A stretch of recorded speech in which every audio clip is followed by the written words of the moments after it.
What's going on, everybody? What's going on, everybody? Welcome to the Praise Podcast. Man, I was so excited to get started right off the bat. As you should be, because today's going to be so good. It is going to be so good. Welcome to the Praise Podcast. My name is Eric Lyde. I am the host of this podcast, and you've already heard her voice. That's right. The one, the only, the Brooke Paninsky is in the house, co-hosting, the co-host above all other co-hosts. Thank you. And your only co-host. It's so also the only one. Competition's pretty limited. Yeah, but you know, you could be replaced at any moment, bro. That is also very true. You could be replaced. We all are replaceable. So who knows? Humbling, sure. I could be. You could be. The chairs could be reversed at any moment. I could be out on the street corner. You could be the host of the Praise Podcast. I mean, it's really whatever the network says. You know, whatever isn't that what they say? You know, like sure. we're all just one meeting with the CEO. Next. Yeah. Wouldn't that be something? I would say if we haven't got canceled to this point, then we're safe. It probably just means that there's not that many. The people that cancel people probably aren't listening to this podcast. So that being said. But anyways, as Brooke said, we have a great podcast for you all today. So we're really excited because it is a What's Your Story podcast. And if you are familiar with the Praise Podcast, you know that means we have a guest with us today in the house, and we're going to get to hear all about their story. And that guest is, drumroll, please. Is that like Batman? That was...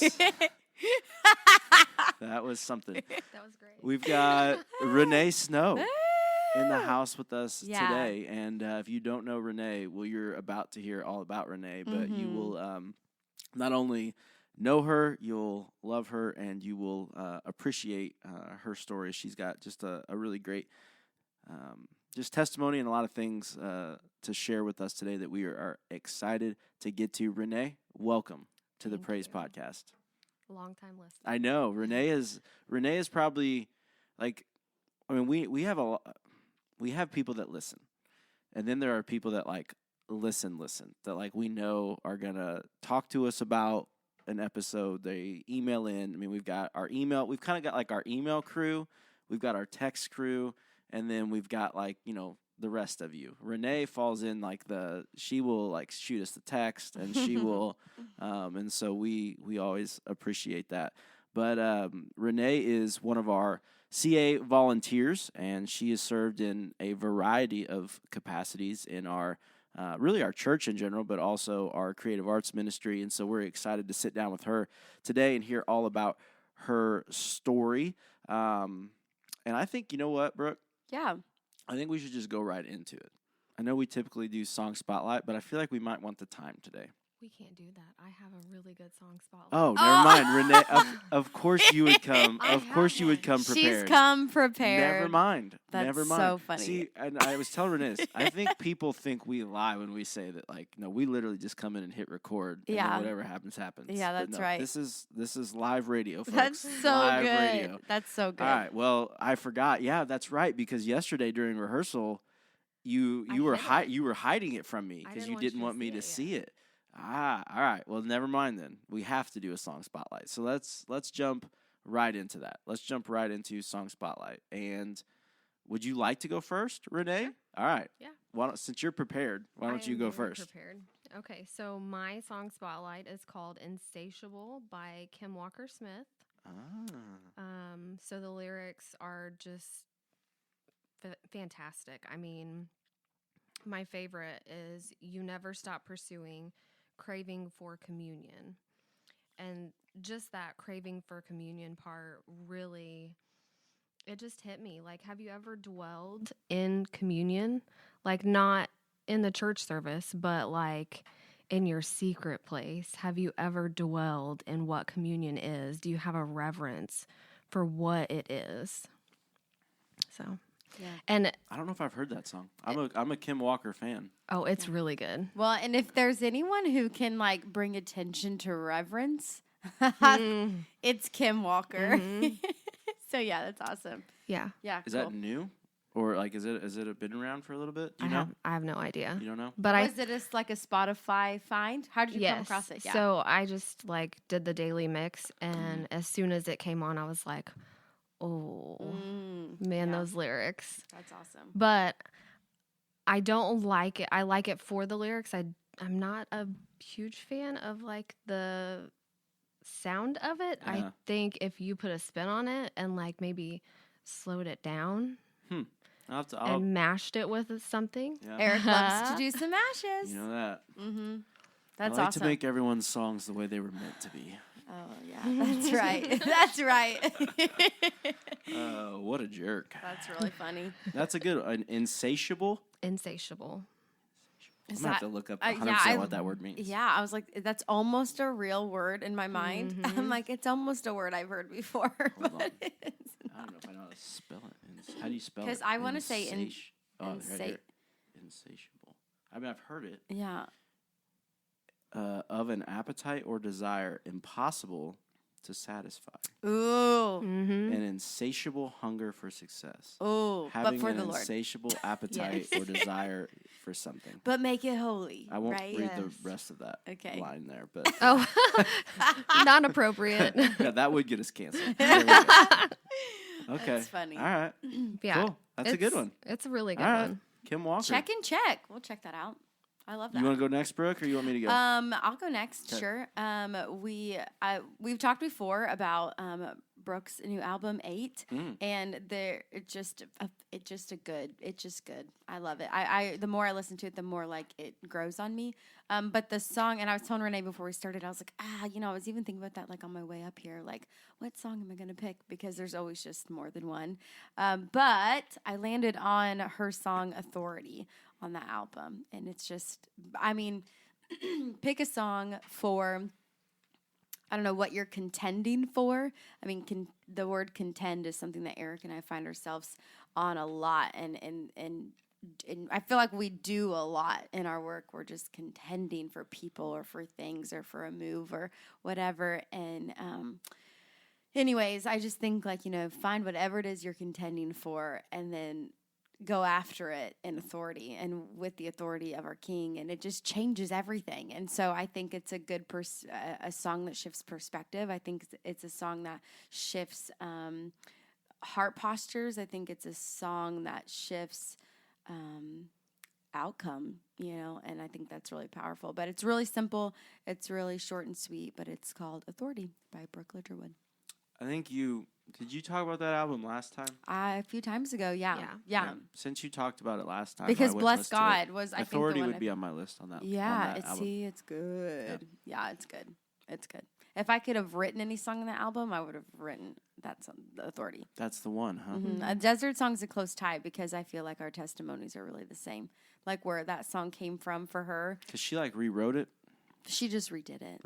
Yeah. It sounds a bit different, but I mean, obviously the lyrics are the same. But yeah, like if I could have had any song on that album to write myself or to do myself or to claim, like for sure it'd be Authority. Yeah, lots of reasons, but we have to get in that. What about you? All right, so mine is gonna have a slight Christmas theme to it because I'm the seems bad guy appropriate. that doesn't like Christmas music. Yeah, and you're due so for one. I'm going to give the people what they want, and I'm going to give them a Christmas song. This is on my mind because yesterday you just had to do it. So we're recording this. Oh, This that's is so an funny. episode that's going to drop on the day that it is recorded. But yesterday, one of our vocalists were sick and they usually sing in our traditional service at 8 a.m. So we still do a traditional service at 8 a.m. And, one, just for what it's worth, like when it comes to people that do specials in our 8 a.m. service, like he's up there. Like the people love him. Yeah. And I mean, he gives them what they want, and he's great at it. Like he's just that is his niche. Yeah, it sure is. And they know when he's supposed to do the special. Like, they know. And Were they disappointed? Oh, man, you should have seen the look on their face when I came walking out instead. I mean, it was pure disappointment. They were so confused. Oh, they were like, we get this guy? This guy? Oh, that's so funny. Yeah, you they're call like, it you like could tell that 7 they had like invited, like, they were like, hey, let's get out today. Stop. you They know? didn't. They And- literally didn't. and Stop. He's singing. No, and then- but for real, you called at 7:30 because you needed help with the keynote. Yeah. And I was like, why do you need help with for the I'm confused. And then it was like, and then I was like, he has to do the special. Yeah. So But I anyways. kind of let it ride for a little bit, thinking like maybe we'll just not do a special. And Yeah. then Kevin was like, well, Mm-hmm. we could do this, could do that, Mm-hmm. or you could do a song. Oh, there it was. I was like, let's go with the first two options, and then they were working something out, and then I felt convicted because I was like, yeah. "Gosh darn it, I don't do dumb songs." And So how do you say no to Kevin? You I can't. don't. I You don't. love him. I don't say no to Kevin. He's literally and like, so, oh, we could do a whole podcast about Kevin. He probably needs to be on here yeah, next. he needs Yeah. to be the next Watch. I mean, Sure. he's the best. So but anyways, he's like so our grandpa. he is. Yeah, And in the best way.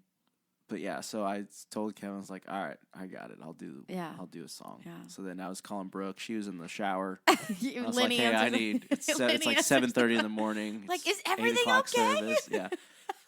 Yeah, I'm having a conversation with a 7-year-old trying to get lyrics to a song, and it was just a We morning. made it work. Yeah, Yeah. we did. We made Yeah. it work. It was great. But yeah, so anyways, It was all very that to say- chaotic, all all that of to that say, to I was say, like, yeah. what's a Christmas song that's I could do that But you picked a good one. Yeah, and so I did "Son of Heaven" by Brandon Lake, and I don't know if he would consider it a Christmas song, but in my mind, it's a Christmas song because I mean it really walks through the whole gospel, really in general. But that's Did kind we of do Christmas. that for Christmas last year? We did it for Christmas last Yeah, okay, year. that's what I thought.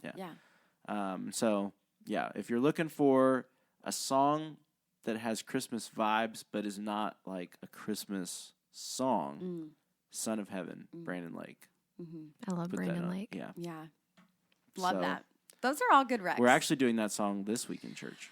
Oh. So that was my other thing. I was like, well, I can just Okay. get a little head on practice for there for you next go. week. So That's it awesome. all worked out, and they survived. Way to go, and boss. They They tolerated you. disappointment aside, Yeah. it was all good. So Oh, cool. all right, well, song spotlight. There's that. You should check Check out and those. check. Check out those songs. We had "Insatiable," Kim Walker Smith. We had "Authority" by Brooke Lidgertwood off her new album 8, and then "Son of Heaven," Brandon Lake. If you haven't listened to any of those songs, you should go check them out because you just should. You should just listen to you those should. songs. So, all right, now to the good stuff. Now Yeah. to the why we're here. So, as I mentioned before, Renee is with us. Renee, how long have you served in creative arts, Renee? It was January of 22. Okay, so When I you are coming up on 2 years. Well, is that how that and works? even before that, I was in choir. Yeah, we'll So, count So that. she's like, been a part. Yeah, it was longer. choir than that. was like 2017, 18. Okay, so you've been you've been around for a while. Yeah. But yeah, so Renee has been pretty long time fixture of our creative arts department, and most importantly to Brooke and I for the last like year or so, she has been like go-to prompter person, and Yeah. what that means is like she runs the keynote for us, basically our words in Yeah. the back. Praise And, God. Yeah, and I'm sure we could spend an hour of probably Renee just sharing like funny stories of highlighting in of- certain yeah, of colors. how I can't read and how like all of my So she keeps, despite my best efforts, she keeps everything running smooth, and it's just people probably from the outside think that like, oh, they're just, like clicking a button, moving a thing. But like there truly is so much more to it. And like it just, there are people that are good at it and there are people that are not. And Renee is for sure one of the good ones. And so, Thank you. but yeah, so that's and so she's done that for a while. So with that, and I will probably get into this a little bit later, but she has a unique seat and a unique perspective on a lot of our services because she is involved in our team, but obviously is sitting out our where our prompter sits is in our tech booth, sound booth. Well, whatever you and wanna when call it. she helps with like online hosting and stuff, Yeah. also like that side of and that perspective of our services Yeah. as well. Yeah. So we're cool. excited to get to talk to Renee and have her here today. So usually how we do this is we've got some initial questions that we'll go through, which Renee is more than prepared for. And then we will basically just kind of let Renee go and say, share, and then we'll just kind of Jump in. we'll just see where the Lord takes us as we get into her story, and here we'll have questions or things that we want to highlight and talk about. But that being said, one of my favorite parts of this is the first part where we get to do some of these questions. So Brooke, I'm gonna hand it over to you. Okay, sure. I love that. And this is also really fun because, like, of your perspective, and just. I just can't wait to hear your responses for these. But we always ask, what is your favorite and what is your least favorite song to lead? And so from your perspective, you get to, I feel like, answer that, like, but for us. Like, what's like your favorite song that we get to lead? And then what is the least favorite song, like, when you're back there prompting, or, like, when you're even just, doing online stuff, whatever, that you're like, oh, man, this one again? Like, I'm really excited to hear what you had to say about that. Okay, so my favorite is definitely Trust in God. Oh. And Ron's voice for that is just perfect. See, give the people what they want. I'm telling you, like, oh my goodness. Ron is the vocalist that Eric had to fill in for. Yeah. And so, see, you get a taste. Sorry, Eric. No, this is exactly what the 8 a.m. folks were saying. Yeah. The other day. They needed Ron. Oh my gosh. Okay. I'm sure tithing was down in that service. I mean, everything. Well, okay, so in all fairness, this changed when we started doing Trust in God more. Before that, it was 1,000 names. Yeah, that's. I mean, it's just, it's so perfect. Mm-hmm. It's like a good like when you need that upbeat song. You know what I mean? That your people know and like. That's like that was a go-to for you a lot last year. For a while. Mm-hmm. Yeah. I feel like Praise You Anywhere has kind of taken over that spot. Yeah. Really? That's interesting. Yeah, that people catching respond on. pretty well to that one. And it's new. Yeah, For it's Well, us. really and it's new. Brandon Lake. Yeah. Who doesn't like Brandon Lake? Yeah. I mean, I'll be honest. First time I heard that song, I didn't really like it, and it's still kind of weird, but people respond to it. Well, it's weird for us because Like the timing. the I don't mean timing's weird. the Because you song's have not weird, but the timing is yeah, weird. and of then the song. everybody who sings it differently because of the timing and because of the click. Yeah. And so it just that's a whole thing. But anyways, that's good. Those are all good ones. Those are really Those good are all. ones. Yeah, Trust in God is, which I think I've talked about it on here before. That was a song for a little bit that almost got the. Yeah. That song almost didn't make it. I had At the I had to lecture you about it. Um, I'm pretty sure. I don't know. And beg. Yeah. Well, no. And yeah. convince. The bridge of that song for a little bit. I had to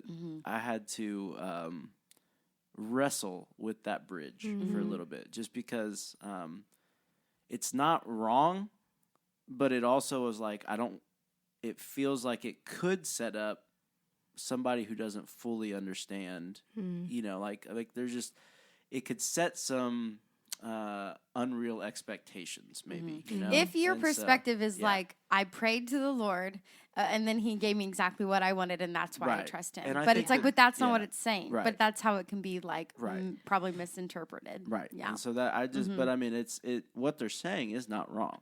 Correct. But Yeah. it just was more of like a. It's From never my- immediate. Yeah, and you when know, you're like shepherding, when you're shepherding baby Christians, because there are baby Christians in the room. Like we've got people being baptized, praise God, left and right. Like they are freshly on their walk with the Lord, and so you are shepherding them in the same room as some of the most experienced, seasoned, wisdom-filled people that you just have a room of mixed stories and people in different aspects of their journey with the Lord. And like when you're singing a song like that, you really can it could totally send off a wrong message to those who are really new and really just now freshly learning about the Word and about the Lord. But then again, like people who are a little more seasoned now, it's just like, oh, well, we understand that when you seek, you find, and that's His promise. And then we also know, but you might not always like what you find. Yeah. Yeah. It might not always be what you preferred, but you're Right. going to find me because that's my promise. Yeah. And anyway, so yeah, we had a lot of conversation about that song because it was one of my favorites on the Yeah, album. it was like, this is an unbelievable song. Yeah. And it was just like, And you're like, gosh. but Brooke, and I'm like, here we go. Anyways, So- but but give the people what they want, Eric. Yeah. I did. I did. It was more so give Brooke what she wants so she'll leave me alone. Quit Yeah. bothering me. It's like, look, hey, you all aren't the one that are going to have to stand account one day for singing these songs and putting them in front of people, all You right? said, and you also don't get the emails that I get. Yeah, there's that too. Oh, so. I love it. Well, speaking of emails, I really would love to hear about an email you would send Eric about like a terrible song that we do. Yeah. What's your least favorite song? This is my favorite This part. is always the best part. Yeah, let's do it. Don't look at me negatively. I'm I'm not. so glad Don't you're look sitting at her on at that all. side Don't of the look at her table. at all. Yeah. What is it? It's probably one of his favorite ones. Oh, here we go. Hold on. What is it? What is it? Let's guess. It's one of your favorite ones. So it's probably like a silly Okay. Sean song. I'm just gonna narrow is it it? down. Okay. We did it for First Thursday. Out of the 3 songs that we did for Christ First be magnified. Thursday. Christ be magnified. Christ be magnified. That's the one. But okay, so let me explain. That's Yeah. surprising. I It really is surprising. I'm shocked. so like when I was in choir, I Yeah. just felt like we did it All the every time. single Yeah. time. Yeah. And it's not that it's not a good song, it just kind of got a little stale. But I will say, as She soon just said you're stale. That's what I heard. I did not say that. I did not say that. We're having fun today. This is good.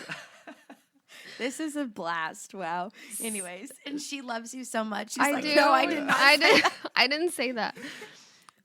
Every single time though, when the bridge hit, like I was fully in it Yeah. because the bridge of that song is Yeah. just so powerful. Oh, yeah. I will say that in the writing of that song for sure, that is a bridge song. The verses are I like the verses, but they're artistic. In a, So you're you know- agreeing with me. Yeah, I don't disagree with you. And we did do that. That song there for a while was, we did that song a lot.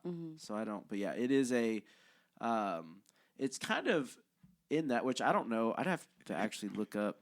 I'll have to look that up. I don't know if he was, hold on 1 second. Let me look something up. I'm just curious. But I remember singing that song. Well, I have a lot of memories attached to that song, but I also I don't know. I don't even think twice about it. If it's on, I'm like, I know that in my bones, whatever. But so Corey Asbury helped write that one. yes, So but that there you go. it has that like the verses are just kind of have that like paint a picture. Yeah. But they are kind of odd to sing. But the in a way. worship-driven aspect of that song is mostly in the bridge, and then especially from bridge to chorus to the end of it, like it's powerful. Yeah, now see, I love the chorus after the bridge. Yeah. Exactly. Yeah, I see exactly because it See, is. It's This is why sometimes it's best to just start the song at the bridge. see, and that's why you love You your know? mashups. The Yeah. 'cause mashing. That's what you do. Exactly. Yeah, sometimes it's just best. Yeah. No, Interesting. And I also hear it. wonder how many people agree with you. They're like, yeah, somebody said it. Yeah, finally. who was it today? That's all- Or no, Chris Donahoe and I were having a conversation, Yeah. and he's like, "Yeah, I'm not a big Cody fan," and I was like, Oh, that's silly. That's I was silly. like, "Well, you're gonna have to get used to doing a lot of Cody songs. 'Cause that's just what we do." Here, Oh, Donnie. okay? God love you. That's just what we do. Yeah, I love that. Well, All right. that's the Well, first those song are- that I ever heard Eric sing. And that's when I found out that Eric sang. And I knew Eric for a long time, like in high school, and him and Adrian. And I remember coming into it would have been like newly back into Fusion as an adult leader for me. And you were working here and leading worship and helping Trevor. And I was like, who is that? Because they'll run rehearsal. Well, I don't know what they do now, but at the time they would run rehearsal. And then as people were like trickling in to get ready for D groups, like the whatever, it doesn't matter. But I just was trickling in and I wasn't on team or anything. I was just like waiting for service to start or whatever it was. And I was like, who is that? And I just like had a moment of like, what in the world? And I like peeked through the worship center and I just walked in and I just like am staring I'm like, Eric Lyde also sings? I'm like, since when? And it was just so good. But I remember like that was so significant because it was like one of the marquee moments of like then when our ministry really started shortly before that. And like what they call us, the duo that we are, But it's just so cool. Like that song is redundant, but significant. Yeah. I love it. That's so good, Renee. are good. I Those are eat this two- a bashing thing that Sorry. you did, and I'm still like, it's so good. It's so good. No, it's no. Those are two good Understandable. answers. They are very good answers. Yeah. I love it. What's the next question? Random fact. Yeah. What's one random thing that some people like, or fact, that some people might not know about you? So I've struggled with two things to share here. So I feel like I need to be obedient and share both of them. Why not? Do it. So just the the three other women who went to the Glory Conference and shared the room with me know this. But when I wake up in the morning, there's a song in my head. Oh. Like the same like one God or different? plants Like these for in your my day. head. You just wake up worshiping? Yes. Well, why are you the best? And then when I go to bed, like there's a song in my head. And some of them, like, I don't even know if they're songs, but like I hear it as a song and then I'll look it up, like the lyrics, and pull up the song, and it's actually a song. I've never heard it before, but it's legitimately a song. Oh, I literally love that about you. I don't know, it just feels like God talks to me through But he does. placing them. Like, I'm about to preach. Anybody who knows Renee or has even seen Renee do anything she does wherever she does it literally knows that she is a vessel of worship. And what I love most about that is people can be so disillusioned of people that lead worship are only on a stage, or that they play an instrument, or that they sing with a microphone in their hand. And I am literally only doing this because I also can relate to that. Like, I was first and foremost only ever just a vessel who loved worship.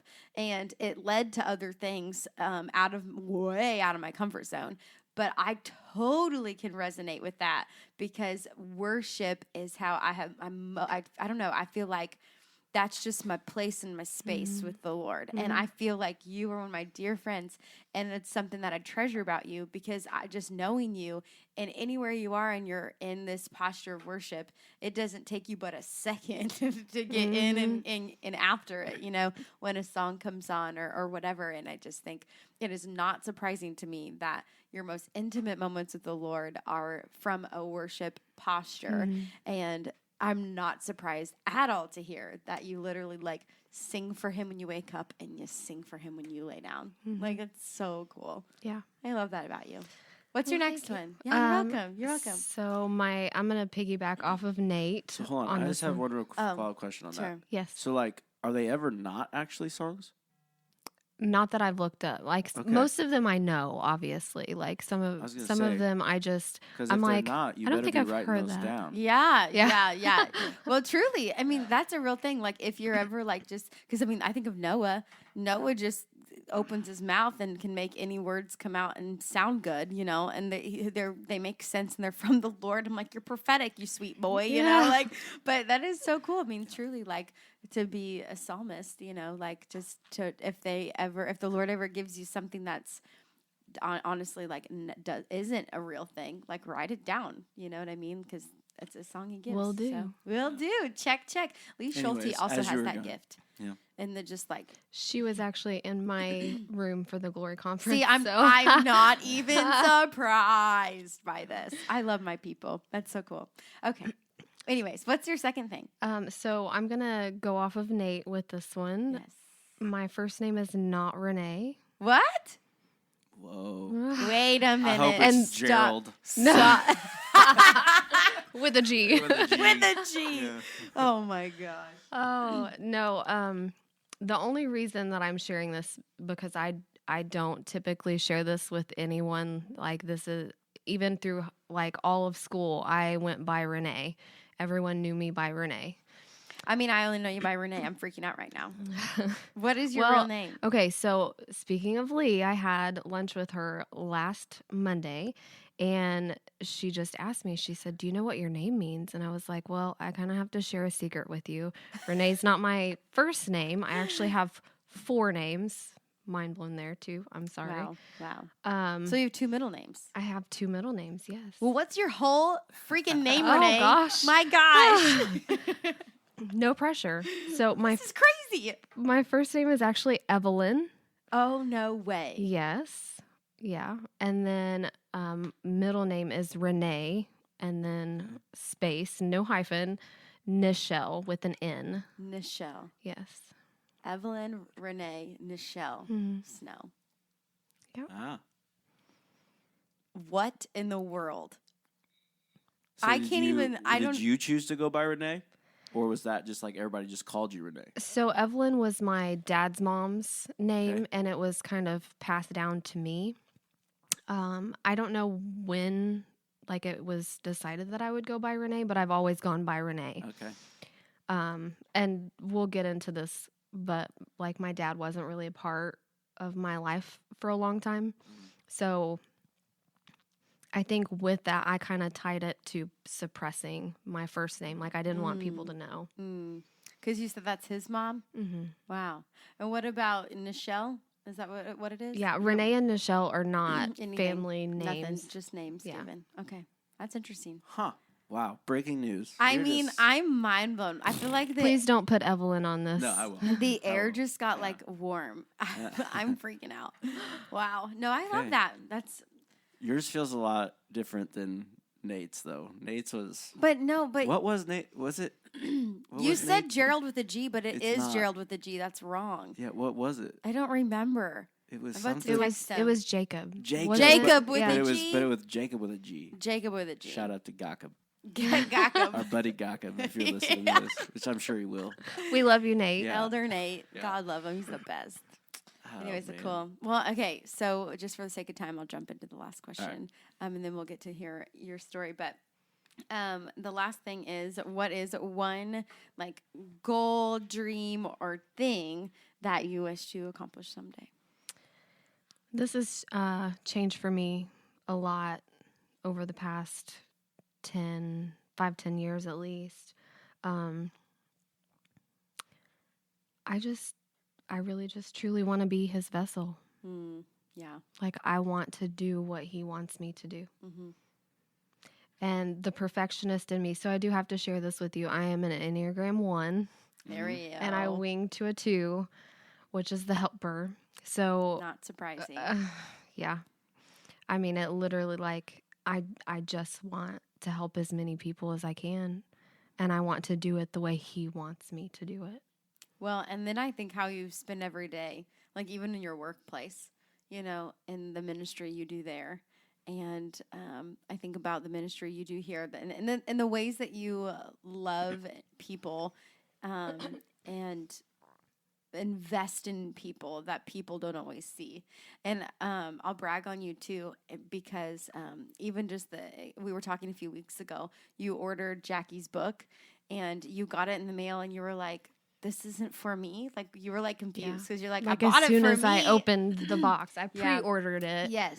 Pre-ordered this book, so excited to get it, gets it, opens it, and then feels the Lord say, but it's not for you, you know? And then just your obedience to like sit on it and be like, all right, Lord, then who's it for, you know? And then You tell me. You tell me, yeah. And then just hearing the testimony of who you gave it to and how that all worked out and whatever, and just the way that you were a vessel because you were just willing to do whatever he asked you to do, and how it was tied to then servanthood because it was just, again, you serving and loving on his people intentionally as he would see fit. And just with something so simple like a book, and your That I really wanted, by the way. that you really, really wanted. Exactly. But anyways, I just think even with that, like there are so many times that you do things like that and people have no idea about. But your people, know, and even your people don't know all of it. And so I think it's just a testimony to genuinely like, yes, like you really are, like your heart is to be just a vessel, period. That's just the goal that you have. Like, I want to be a vessel every day of my life. Like so. if I could do this without my name being, told, I just want his name told. Was that her? What book was it? Upon waking. Yeah, that's Yeah, her new one one. that she just came out. Yes. with. Yeah. It's That like is a good. Devo or something, like morning Devo Yeah, thing. it's like a 60-day Devo. Did you ever get a copy or not yet? I haven't. It's not surprising. Oh my gosh. I love it. You'll get a copy for sure. But anyways, okay. Well, Renee, finally, what's your story? So I have to be obedient with this because although this is my story, I'm not the author of it. And I feel like I would be doing a discredit to my Lord and Savior if I am not obedient in what He's told me to start off with. So I have to read part of scripture from Isaiah. It's Isaiah 61. And this is where Isaiah is prophesying about Jesus coming. So this is not about me. This is about Him, and this is about what He wants to accomplish with this. It has nothing to do with me, nothing. So Isaiah 61, it says, "The Lord has anointed me to bring good news to the poor. He has sent me to comfort the brokenhearted and to proclaim the captives will be released and prisoners will be freed. He has sent me to tell those who mourn that the time of the Lord's favor has come. To all who mourn, He will give a crown of beauty for ashes, a joyous blessing instead of mourning, festive praise instead of despair."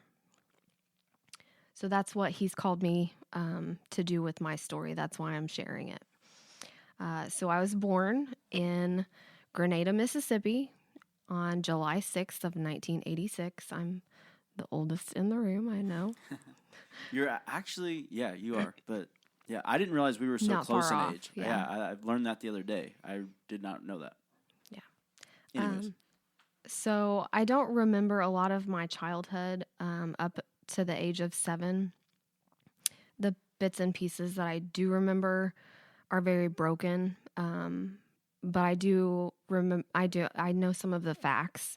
So my parents got divorced when I was between 1 and 2. My mom was pregnant with my younger sister. I have 2 sisters. We're each 2 years apart.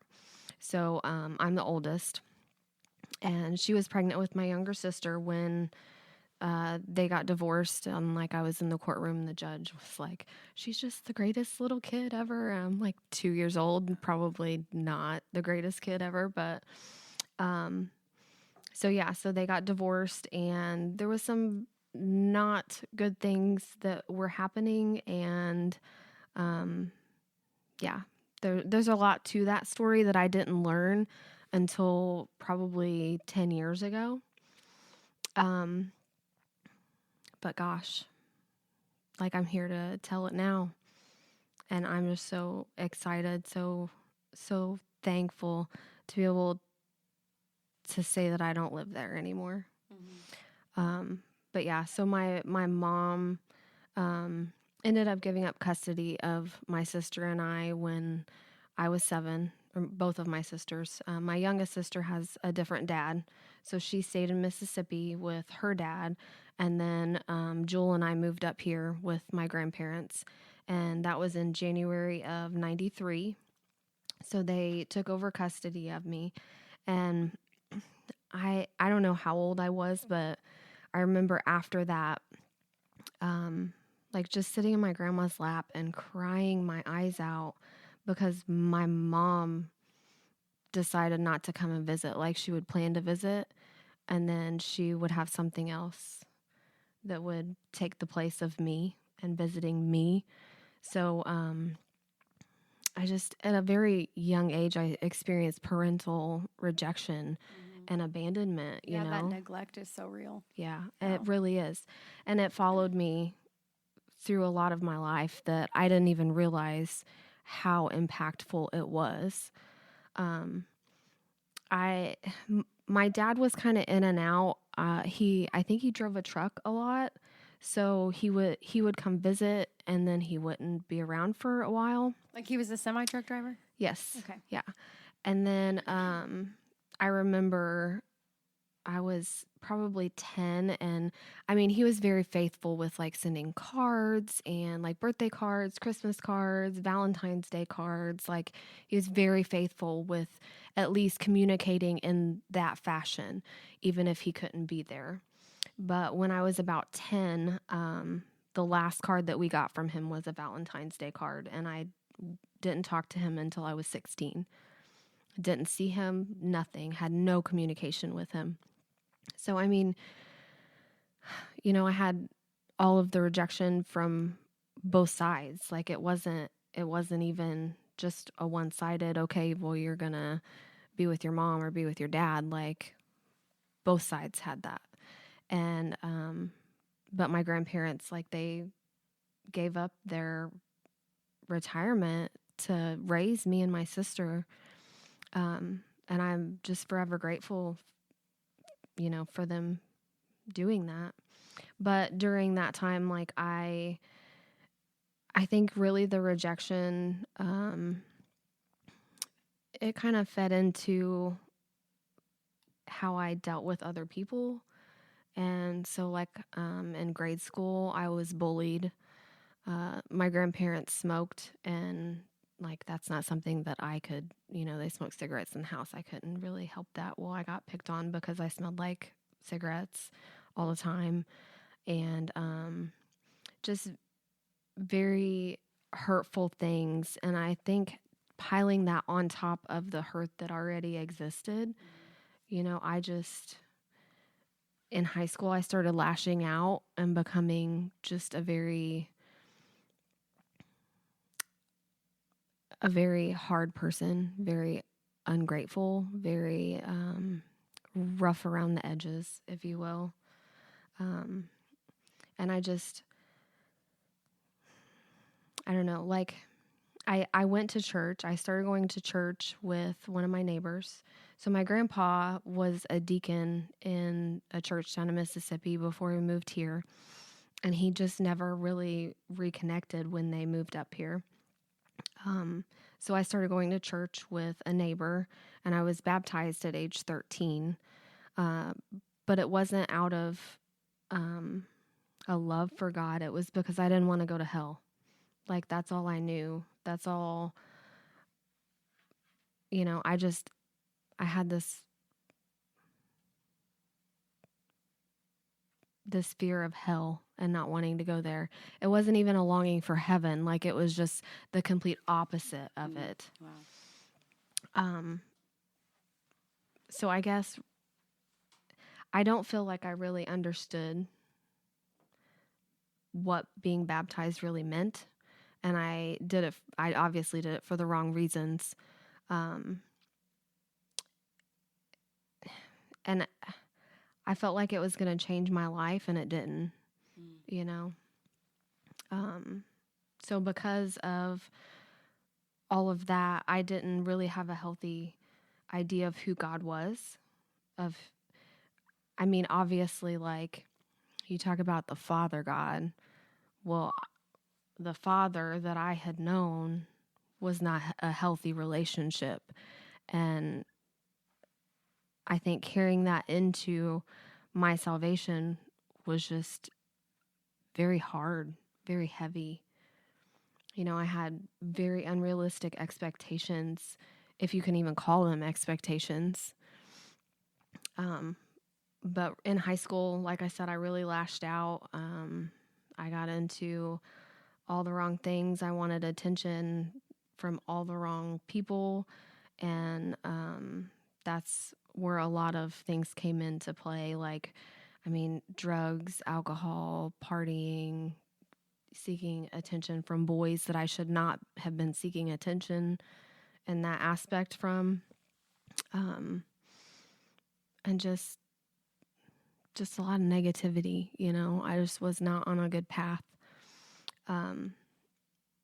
My first husband, I met him, it was right out of high school. I started working at Ryan's, and he's one of the people that I sought attention from in the wrong ways, so I feel like that marriage really started off from the wrong place.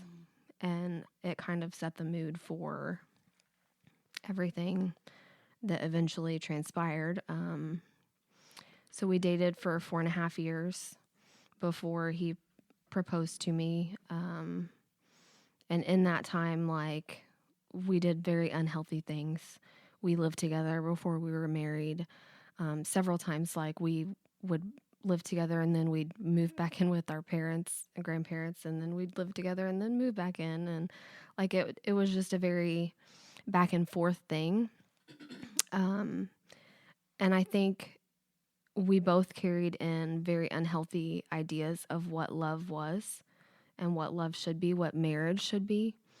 But gosh, we were married in March of 2009, and I thought that, the fairy tale, once you get married, it's all gravy, it's all good, it's going to fix everything. And it didn't fix anything.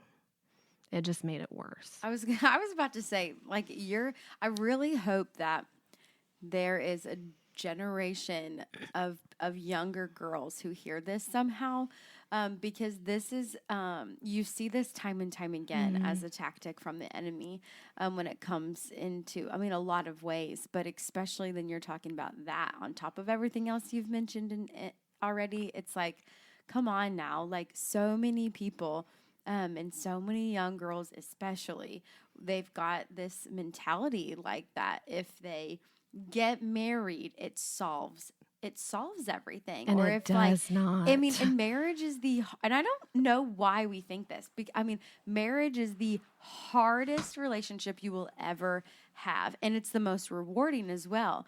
But there's no one you know more or better than your spouse, and there's no one who sees like the most flesh from you than your spouse.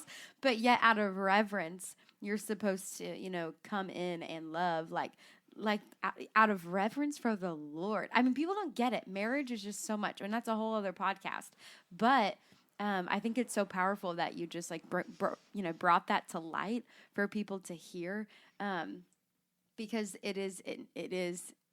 There's so many people who walk that, this disillusion about marriage and what it's like you said, these expectations or, your previous thoughts about it, whatever. And you come in and you're like, if we can just make it to the wedding day, it'll fix all these problems and they'll go away. And there are people who've remained in toxic relationships or long-term relationships for far too long. But then they're like, well, if we just get married, it'll all be whatever. And I'm like, actually, when you get married, I'm just like, that's when it really gets started. Yeah. That's a word, Renee. Yeah. Thank you for being honest about that. Well, I mean, you have to be honest when you're sharing your testimony. You have to be transparent about it, or it's not a full testimony. So from that marriage and the unhealthy ideas of love came pornography, came self-gratification, infidelity, separation. We tried to work it out even after we had gotten married. I was just over all of it, and I ran away. I tried to restart my life. So we had been married, maybe 6 months, and I was just he was always at work. He was never with me. And like I said, all those other things were already in it. And I just wanted to start fresh.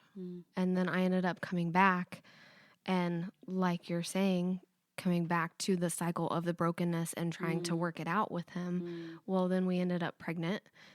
And then you're like, okay, well, same scenario. Well, the baby's going to solve everything. Having a baby is going to, I see that. Yeah. Eric's first reaction with some passion over there. That's so funny. So yeah. But wow. Yeah. In August of 2010, we had sweet Ella. And I mean, if there's anything besides the lessons that I've learned from that first marriage, I love my daughter. She I would never give her up. Even if I had to go through all of that again, all of that drama, all that messiness, I would do it all over again for her. Wow. So August 28th, 2010, we had Ella, and that delivery in itself is was very traumatic. And I won't go into a lot of detail because I know we don't want Eric Sweet fainting Eric. over You don't there. want me to pass out. I'll do it. I'll do it. He said, I'm out of here.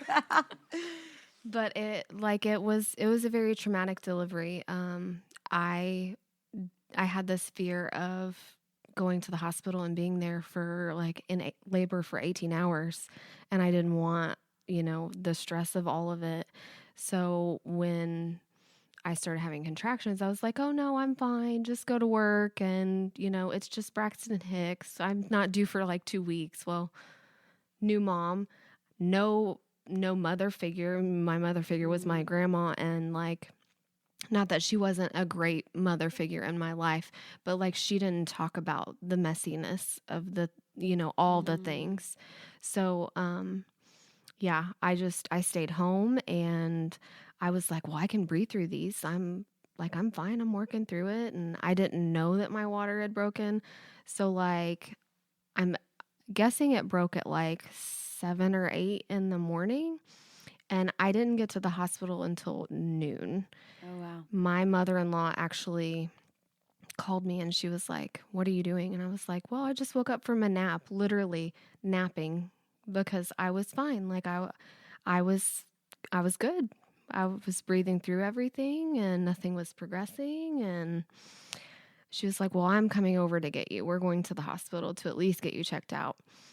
We literally, we lived by the library, and this is back at the old Good Sam. So the hospital is right there. Yeah, you're close. So from the time that I got down the stairs of my apartment building to the time I walked in the hospital, my contractions were 2 minutes apart. Wow. Like I was literally like riding the elevator up and probably trying to push the baby out, or should have been. So like I get in there and they're trying to put, all the things on me to monitor. And then my doctor's not in town. So the doctor on call walks in, does not say who his name is, doesn't introduce himself, anything, and just checks me. And I'm like, hello, that's definitely a female moment. But he was like, she's fully dilated. She needs to start pushing. Meanwhile, my blood pressure is dropping. The baby's heart rate is dropping. Like, we literally almost died. They put an oxygen mask on me and just, there's so much that I don't even remember. Maybe because I blocked it out, but also maybe because I was passed out from my blood pressure dropping and just the rush of it all. So anyway, they prepped me for OR, and he just immediately prep the OR and walks out of the room. And I'm like, what's the OR for? Like, what are we doing here? So didn't know. Yeah. And I literally remember laying on the table, and the medicine that they gave me to stop my contractions so they could do the C-section, it made me convulse. So my body is literally just shaking off of the table. Oh my gosh. And I remember everything about it because they had to put me to sleep for it. So we were waiting on anesthesia to come up, and the surgeon walks in the room and has a scalpel in his hand and says, why is she not out? She needs to be knocked out. Get her knocked out. Literally inches away from my stomach. And then the next thing I know, they shot the anesthesia straight into the loop in my hand because I wasn't even hooked up to an IV yet. This is how fast it progressed. Oh my gosh. And I wake up and I'm like, where's my baby? What's going on? And I ended up having a vertical C-section instead of the traditional smiley. And so my abs were just cut straight down the middle. Wow. And the recovery after that was obviously brutal. Yeah. Mm-hmm. And yeah, but the day after, so my husband would not stay the night at the hospital with me. And you just literally had your abs cut open. Mm-hmm. And you can't get up out of bed by yourself, it was hard. It's honestly even we had a C-section with Nolan, and it's even I couldn't even really hold him for a long time. Yeah. It felt like, because I was like, I don't know that I can keep him safe. Like, even just holding him as I lay here. Yeah. So yeah, even the fear of that, and Well, just, and it's so uncomfortable. I had like the anesthesia, so I was still Yes. loopy from all the Yep. anesthesia that they had Yep. given me, and they had Mhm. me on a morphine drip and, Yep. all these things. And I didn't feel safe by myself, Yep. let alone with a baby. Mhm. I mean, I can't get out of bed. Mhm. Well, he didn't stay with me overnight. He wouldn't, like a day or two after I had her, he was like, I'm going to go fishing with my friend. And like, I'm still in the hospital. And he wouldn't even give me that attention. And That, so even the trauma of like your birth story and this, but I feel like this just like escalated like a marking point, and you're like, something's got to give here. You know what I Yes. mean? Because when you can't be in any more of a vulnerable position than where you just were and what you just experienced, and then obviously the weight of like a toxic relationship, something very unhealthy, and yeah, like, so was that a moment for you when you're like, okay, let's turn the page, like a next chapter has to be coming? So, I mean, I really wanted it to work, Mm-hmm. and so I kept, remained faithful and just kept going for the next year. And then Ella turned 1, and the real turning point for me was that, like, nowadays you have a first birthday, like there's a smash cake, there's all these things, like first birthdays are very, very big. And he got mad at me because I got her a cupcake from Kroger for her birthday and gave it to her because, oh my gosh, that's sweets. You're poisoning my child. Like, and that was really the straw for me. So that would be August of 2011, and that's when we like officially separated, because I couldn't do it anymore. The toxicity, the negativity, and like I didn't want to raise a child in that. That's not Yeah. fair to the child. So yeah, August of 11. That's when we officially separated, and at the time, my babysitter for Ella was Renee Snow. Oh, wow. So this will tie into my current or more recent history. And Twana is Stephen's middle daughter. And Stephen is your My husband now. there you go. For those of you who don't know. So Stephen and I actually met when I was in high school for the first time. I went to church with one of my friends, and he and his first wife, Twyla, were my Sunday school teachers. Well, through them, like I didn't actually go there. I just went a few times, but I could literally tell you down to her shoes and earrings what Twyla was wearing. Like, she just glowed with such radiance. And I could not tell you anything about him. He was probably in a black shirt or a white shirt, because that's just Steven. But I could not tell you one thing about him. I remember passing him like in the hallway. He was carrying a box, and we just passed. And my friend Stacy was like, "Oh, that's Steve." And I looked back to wave, and it's like there was a moment there, but there wasn't, like it was like I know this moment, but I don't know what this means. But then, like I said, like I don't remember anything else about him from that. And so that, I was trying to think back to like when that would have been. I think it would have been right before they found out that she had cancer. Okay. And so he like had this whole, she had a 4-year battle with cancer, and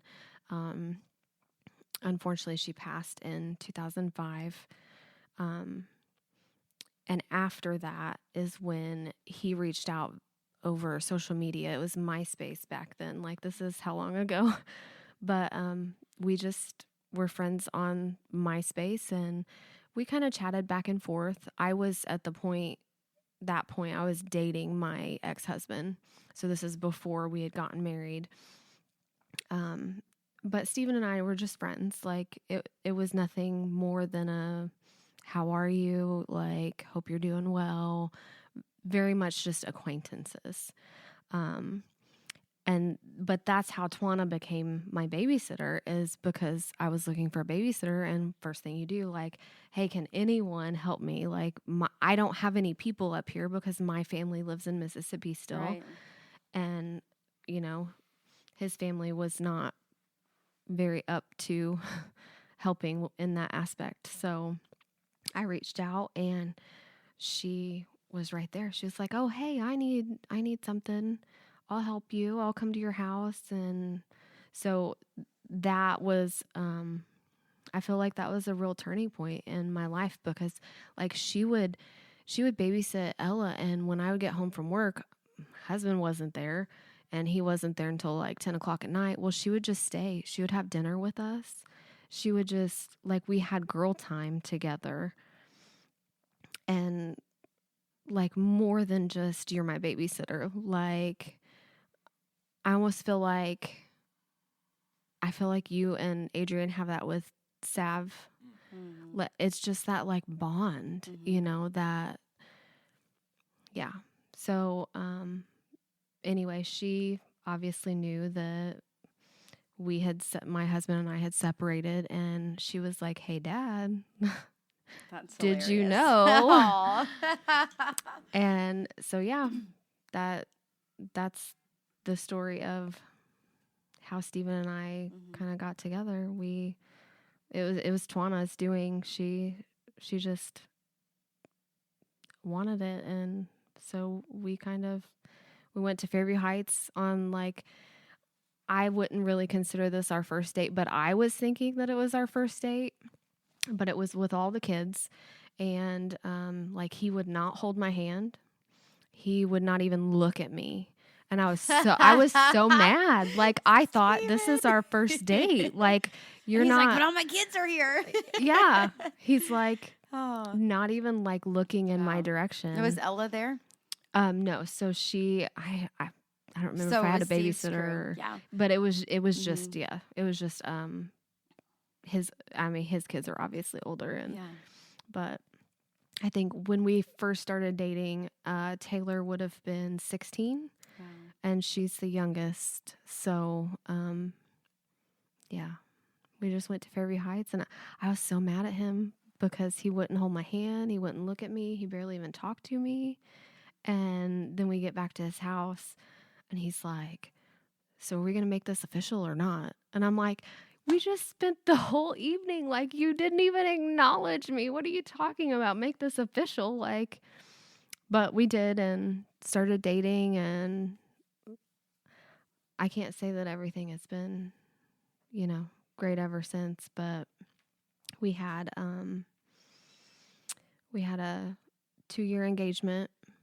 So we started dating in, like, this would have been late September, early October of 2011.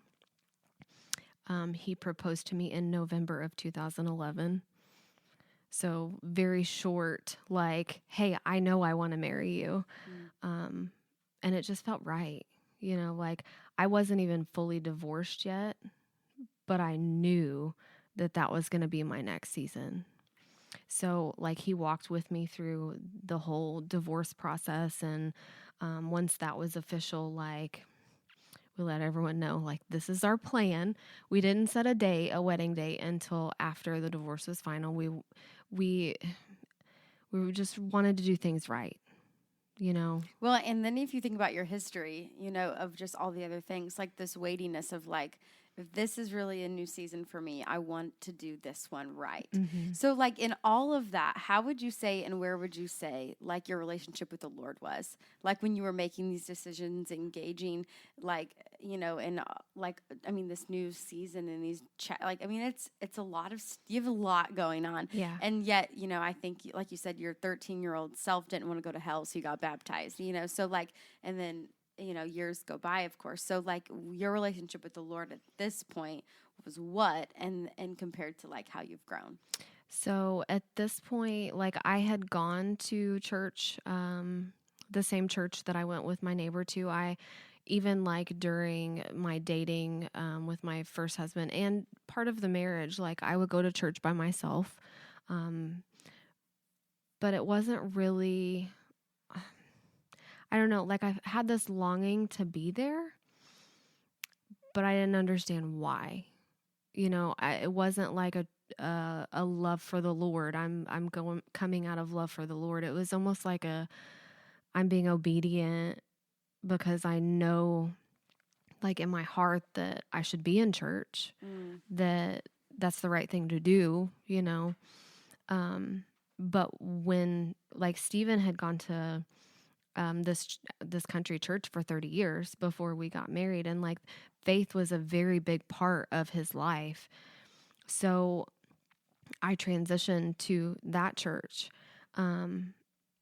And I feel like in a lot of ways, he really brought me back.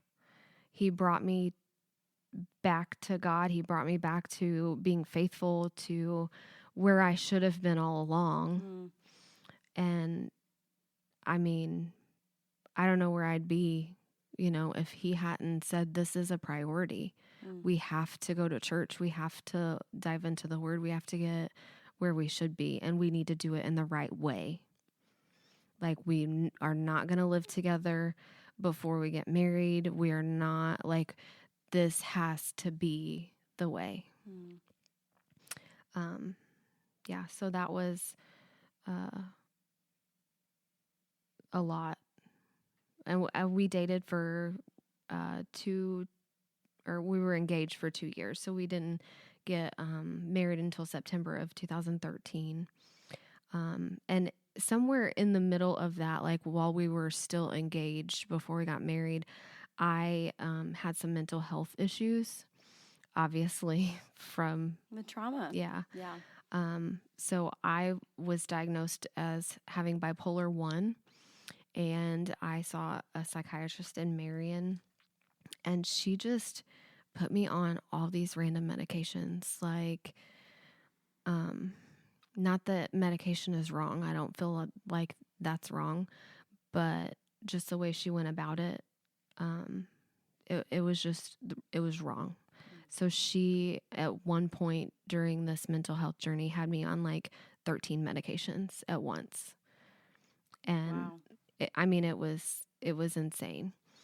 So, and I remember like our wedding day, I was just a zombie. Like the day that you're supposed to feel is your day and like your special moment. Like I was just a zombie.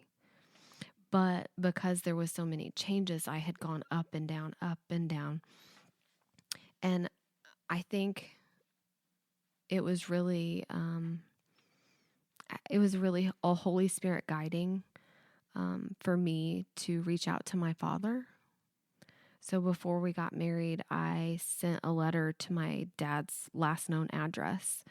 And back then I didn't know that was a Holy Spirit prompting, like that was not even a thing registered in my mind.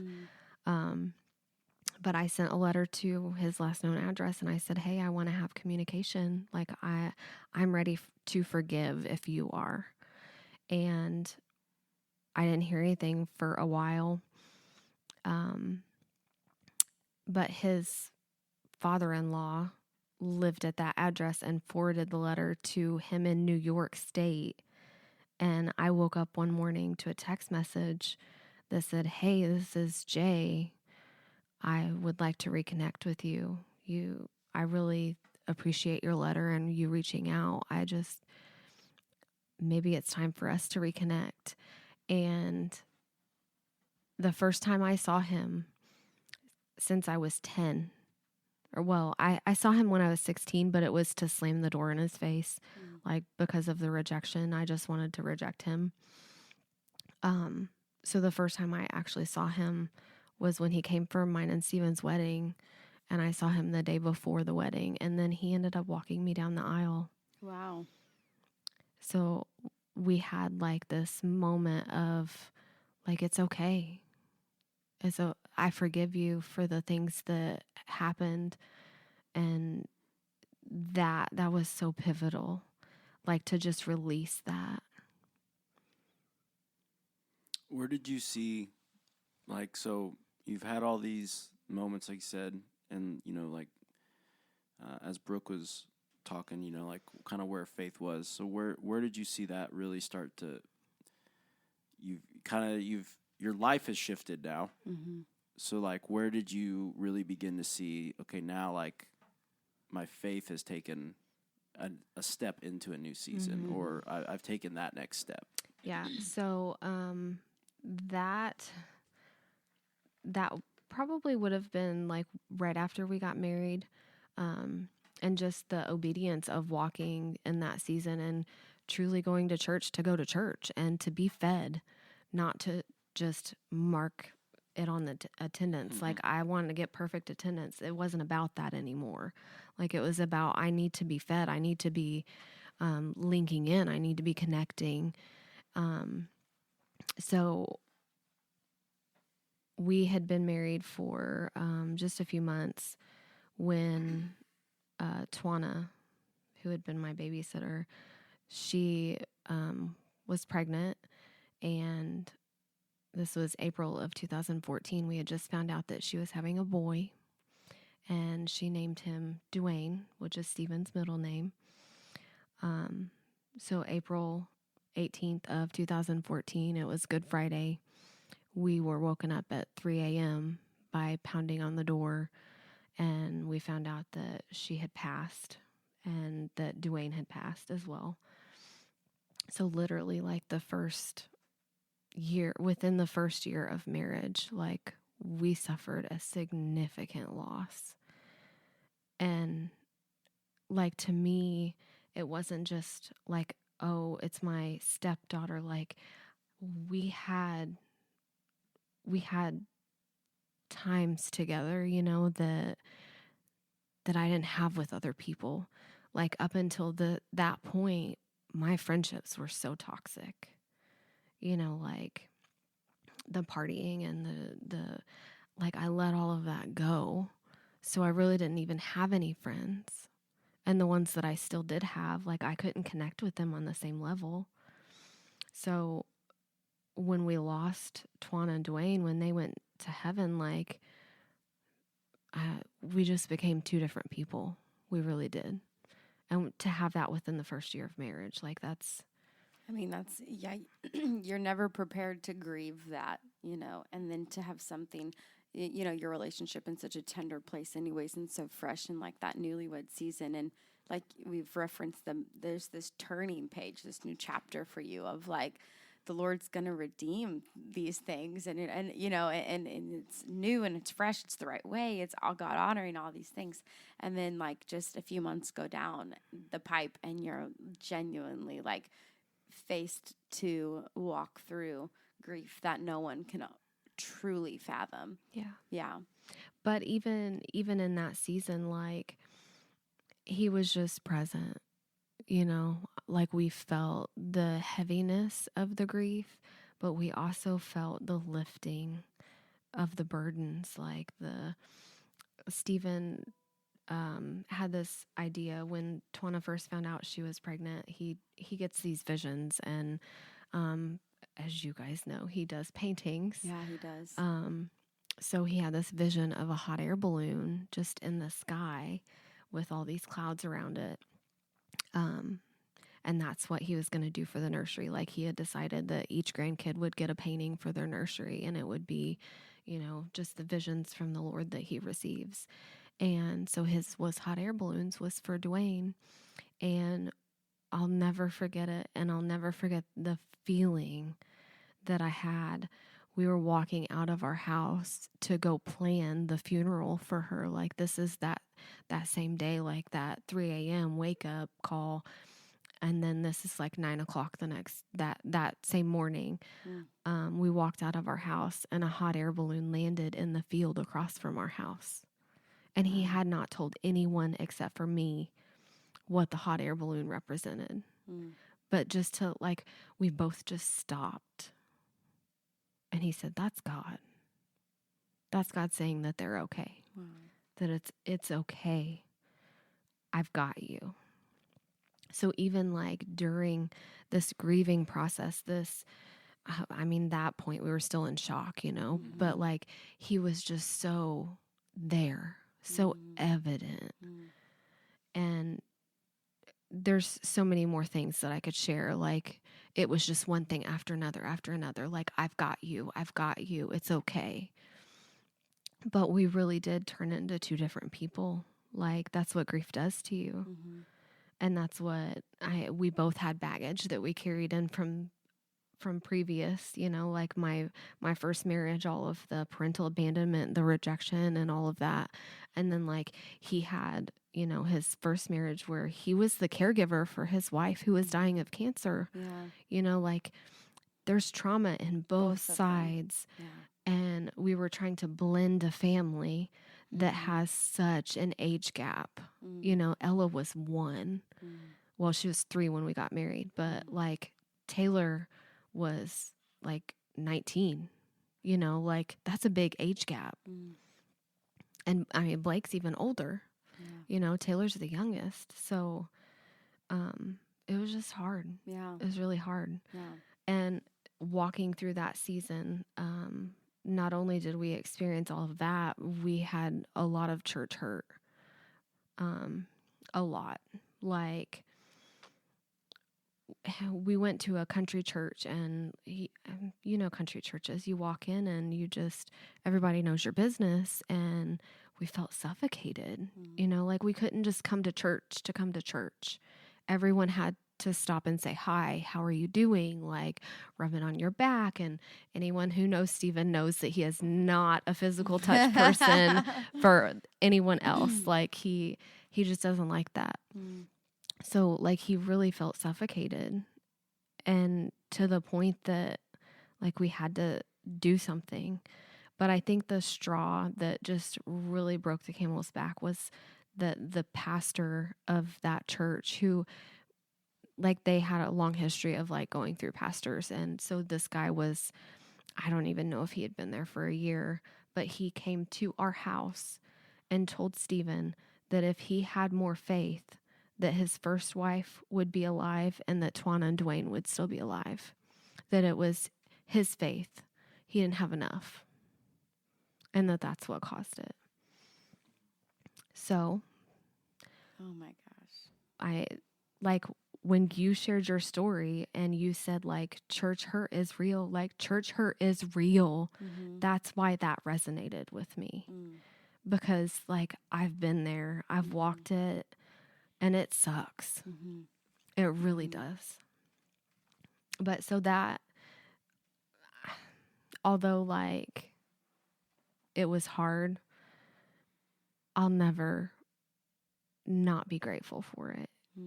Because that's, we made a list of churches that we wanted to visit, and we were just going to try a few out and see how it went. Well, we came to Central and sat in the pew right behind the sound booth, and we never left. Well, you moved a row up. we've definitely moved up, but like, because now you're in the sound booth. But wow. So how long then, when that happened to now, how long has that been? Like how many years have you been at Central? So that was, I think we put membership in like October of 2014. Oh, wow. That's incredible. Yeah. So we're going on 10 years almost? Yep. Almost 10 years. Yeah. Wow. And gosh, like 2014 to 2016 are just really a blur because of the mental health issues that I had going on. And then the grieving on top of that. Yes. Wow. And I think the grieving, it may have been a driving factor for her to, let's increase your medicine. Let's add this other medicine. Like, I didn't know what was going on. So when did it all change? So, because this, I feel like, is the point of the story of just like, here's the testimony. Yes. Yeah. So January of 2016, I decided to get rebaptized. I just felt like, you know, we'd been here for a few years and like a year and a half, and I felt fed, you know, like I felt like that was what Jesus was asking me to do. Like, you need to recommit, and you don't just need to recommit by just repenting and asking for forgiveness. Like, you need an expression. You literally need to die to yourself and come back up in new life. Which, can I add that my name Renee means reborn. Yeah. Wow. So January 2016, I was rebaptized, and 2016 I feel like was a really big turning point for me, especially in my obedience. Like, I think until that point, like, I don't even know if I could describe myself as obedient. I don't know if obedience was even on my radar. So it was late 2016. I want to say like October, maybe. My grandpa was diagnosed with stage 4 esophageal cancer. And literally, like, he had already moved back to Mississippi at this point. So, like, I had to go down there to be with him for, like, the testing and stuff. But I was there when they read the PET scan results, and the doctor literally said, like, this is going to kill you. Like, unless you have a car wreck, like when you're driving home, this is going to kill you. So, you know, I got on the phone with Steven. I was like, I don't know what to do. Like, what do I do? And he's like, have faith. And before my grandpa started chemo treatments, Steven had this vision to anoint his head. So he drove down to Mississippi with me, and he just got like this cheap olive oil from Walmart, you know, like he said that he stood in front of all the oils and he was like, Lord, which one? Like, this one's more expensive, so it's got to be more holy, right? And God was just like, LOL, like, That's no. hilarious. So he just got the cheapest bottle. And just the obedience of, God told me to do this, so I'm going to do it. So we got in the back bedroom of my grandpa's house, and literally, like, just me, Steven, my grandpa, and my grandpa's wife. And, like, we prayed, and we anointed his head with oil. And he did go through, I think it was 6 chemo treatments. But they told us beforehand, they were like, we don't expect this to, like, it may slow it down. It's not going to take it away. He's not going to ever go into remission. Like, we're going to maybe give him like a year, maybe 2 years if he finishes the chemo. Can I tell you that he didn't even have any side effects from the chemo? None. Like, he went into that infusion and, like, he was just like, I feel great. I feel strong. And they did the PET scan after he finished. Not one cell of cancer. Like, it had spread to his lymph nodes and everything. Wow. And then nothing. Nothing. Nothing. I have goosebumps. That's incredible. Yeah. And you're like, only God can heal. And Wow. I think that was really like the pivotal point of, like, because you saw him do it. I saw him do it. Yeah. Like, but my grandpa was so faithful during all of it. Like, he was like, you know, when we got the PET scan results, he was like, well, if it's my time to go, like, I'll just go. Like, but I'll go down with a fight. So, like, well, we can do the chemo and we'll see how it goes. But I'm ready to go to heaven if it's the Lord's will for me to go to heaven now.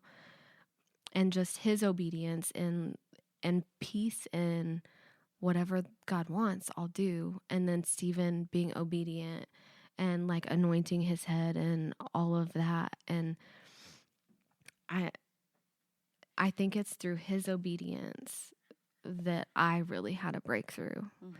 And that ties into some other things down the line. But, like, seeing the obedience of others changes things.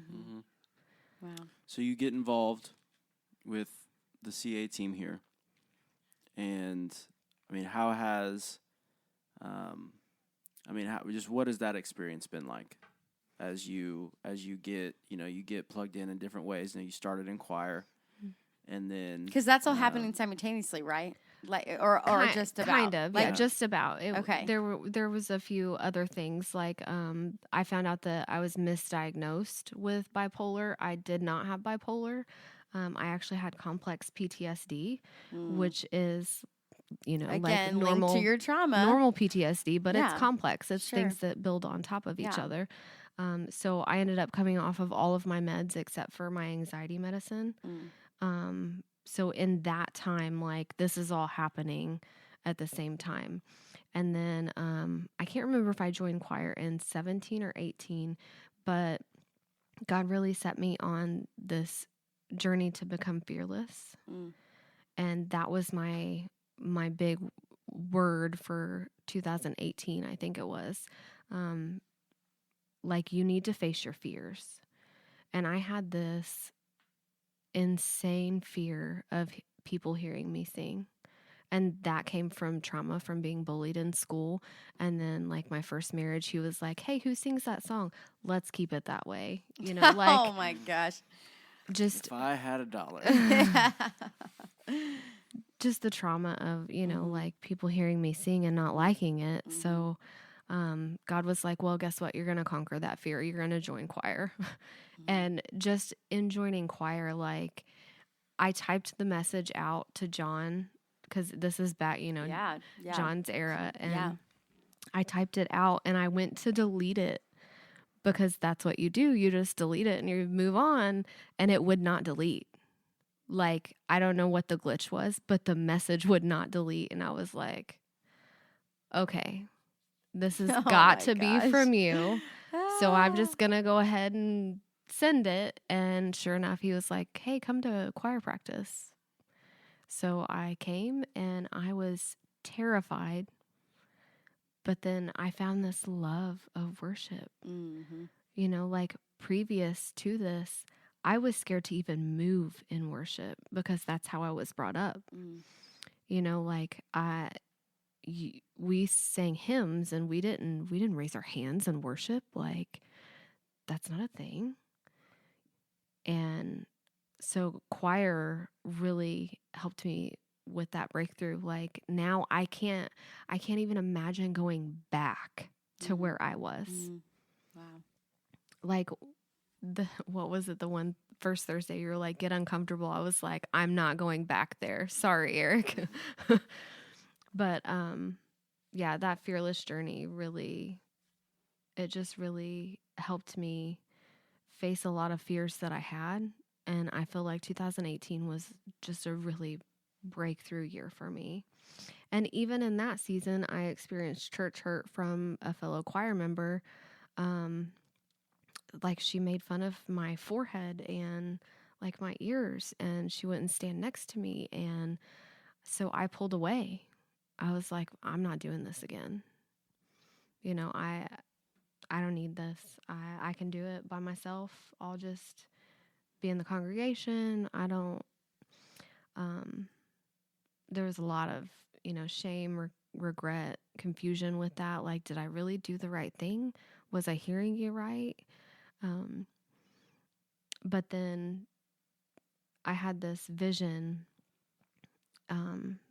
Like, I truly just needed a turning point. Like, having the rejection recur, and, like, that hit me. Like, I thought I was being obedient. I thought that this is what you called me to. Why are you letting this happen? And so I was in my bed one night, just, like, literally on my face. Like, I have got to find something that I can do. Like, you've got to change something, God.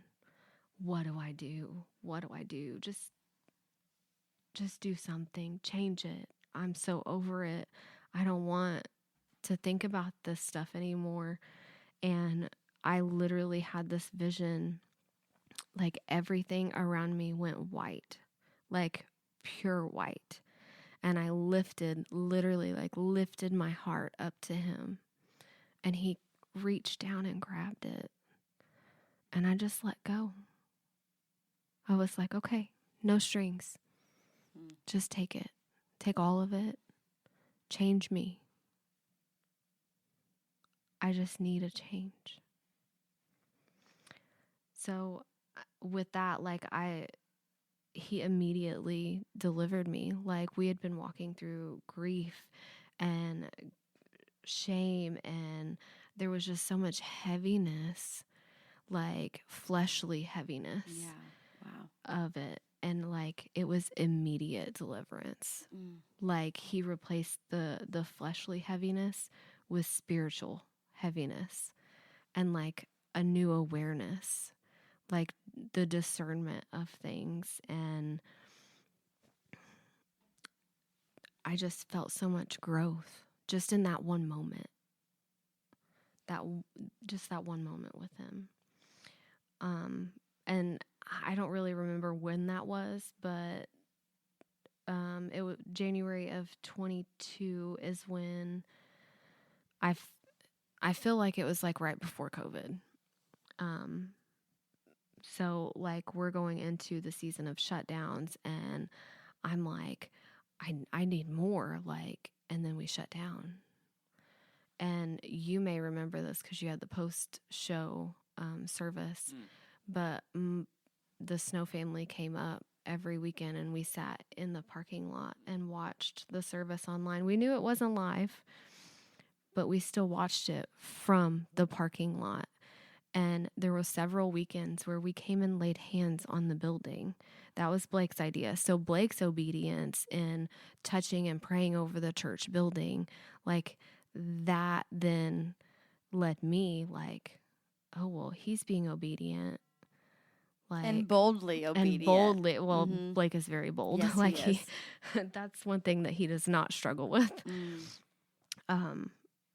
So that just changed a lot of things for me. Like it opened new doors for me. And so when the Lord called me out of a job in 2021, he called me out of a very toxic work environment where there was like gaslighting and just very, very toxic. And I think at this point, like, I had just dealt with so much toxicity and so much negativity that I thought, well, I don't deserve any better. Like, I should just stay here. So I was there for like 4 years in the toxic environment. But January of 22, December of 21, he called me out of it. He was like, you can start fresh. You can do this. So I started January of 22. I started a new job. I had previously been working like 60 hours a week, and this new job guaranteed me 40 hours. And he was like, okay, I'm going to use you. So I just kept praying, like, God, what do you want me to do with this extra time? Like, I'm devoting some of it to my family, but I feel like I need to be connected in the church. But like I had tried Kid Depot, I had tried like middle school, and I just didn't feel like the connection was there. I did it for like a month or so, but it wasn't me. Sure. Like it wasn't what I was called to. So then that brings in Eric and his obedience. He messaged me in January of 22, and he was like, hey, would you like to try out this new role of teleprompting? And as soon as I did, like the very first time, I was like, I love this. I love this. Because the sound booth is really the best seat in the house. It is. Like, yeah. I'm a little biased, but that's funny. It's the best seat. And so plugging into the media team, like I learned what it takes to accomplish a service. And like I really found a family, you know, like these people that I didn't even know were here have all of a sudden become very real, and like they're interceding for me in prayer. Like they're going to war for me because they love me. And like there's just so much to that. But so Eric was obedient and messaging me. Well, that I guess put me on Jared's radar, and he was like, "Hey, would you like to online host?" And that eventually turned into my sister now watches every Sunday at the 11 o'clock service, and she joins us from Oxford, Mississippi. Oh, wow. That's awesome. And now she's coming for Christmas at Central and is going to serve all 8 services. Oh, my gosh. Because she said, this is my church that's family. That's your church family. That's so powerful. What I love, I think, the most about your story is how many people are just hungry for.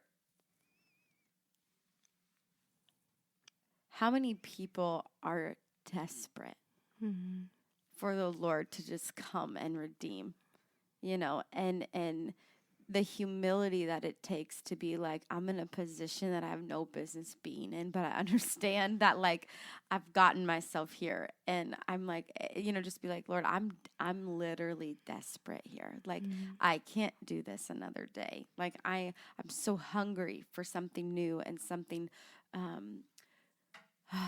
honoring to you. You know what I mean? Like, you know the difference of when you make decisions and you live a life that is not what we've been called to do versus when it is. And when we are obedient to the way that he works and moves and his ways and his expectations and his boundaries. And, just there's something freeing in being obedient and abiding by like the structure that the Lord has mapped out for us by his word and the expectations he's given us to live by, because the consequence of sin is so heavy and so weighty and very, very real on this side of heaven.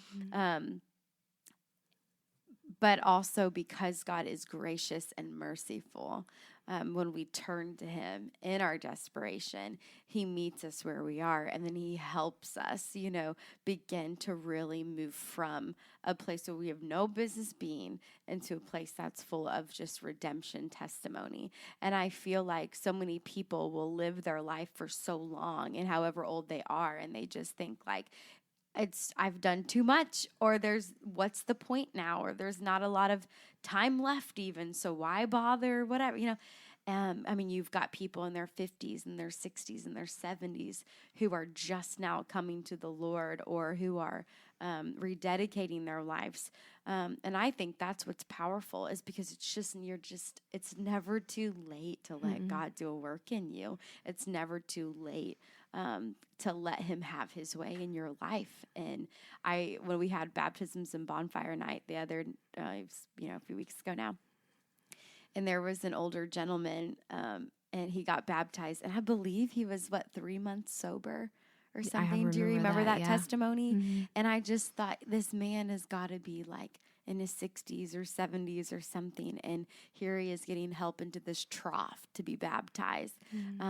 3 months sober, I'm like, it's never too late, and you're never too far gone for the grace of God, and just to touch your life and to restore your life and to redeem the things that need redeemed. And so I just am so grateful, Renee, that you just so vulnerably shared all the yuck, and all the hard stuff, and in the ways. And I believe, my prayer for your testimony is that people have listened to it and have really gained like the scope of the years that you've had to walk.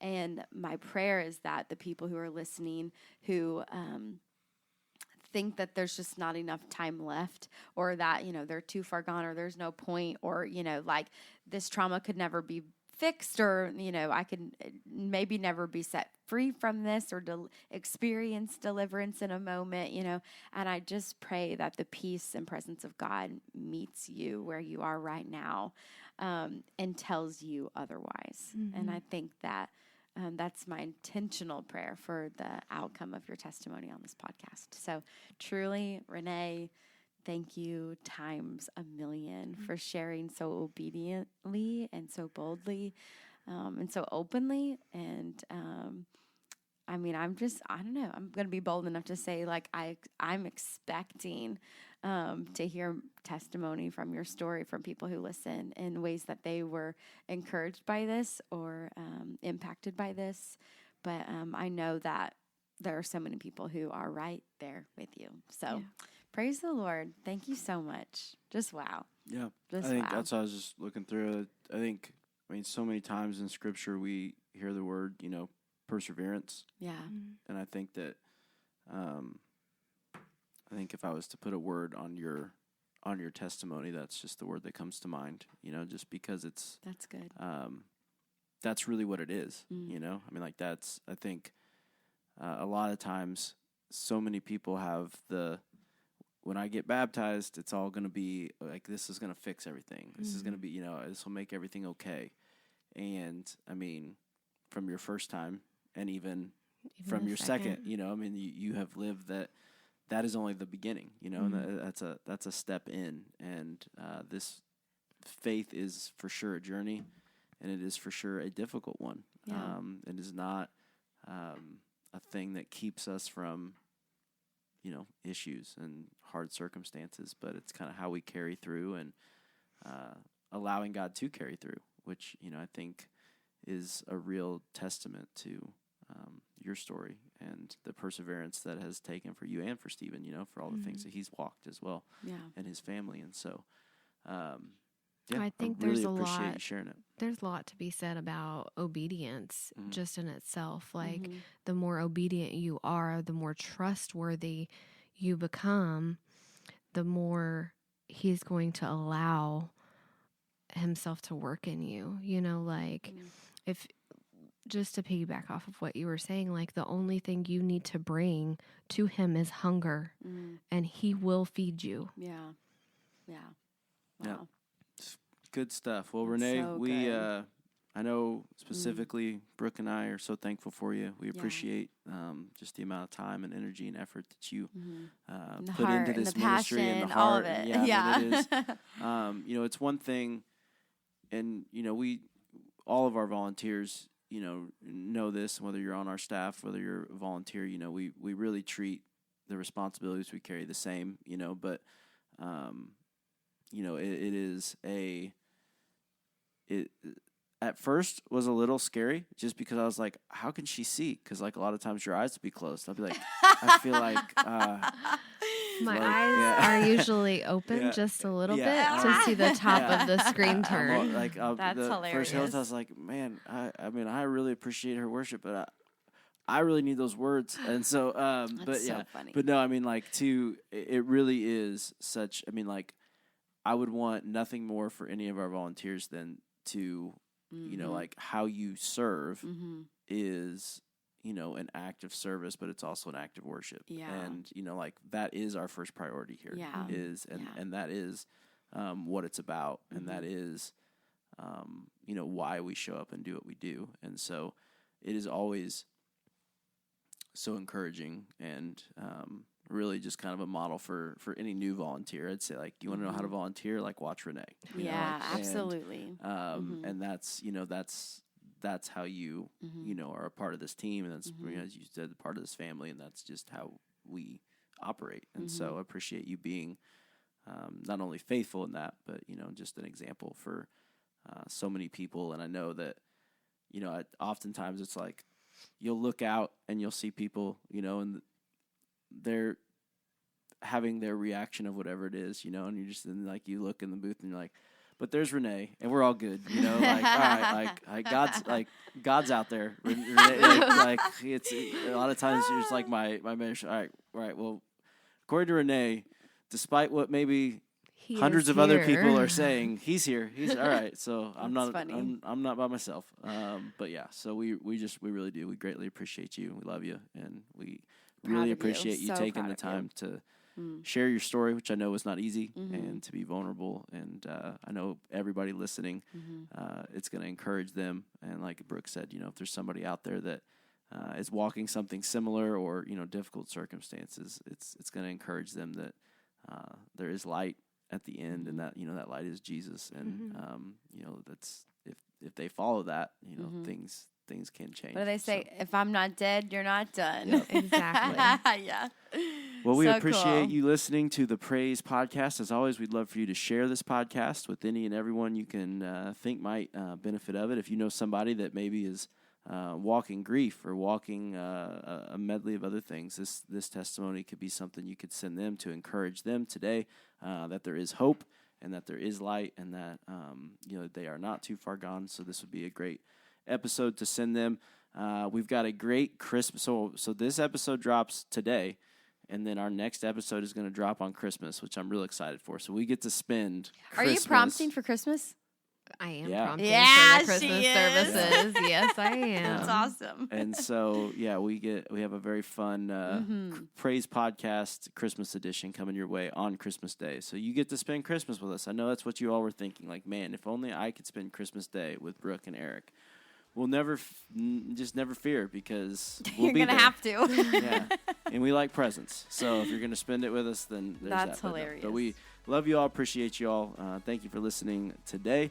If you want to join in, you have questions, anything, you can always do that by emailing eric@centralnow.com or brooke@centralnow.com. And we just want to thank you for listening. As we always say, in every day, in every way, let's be people that bring the praise. We'll see you.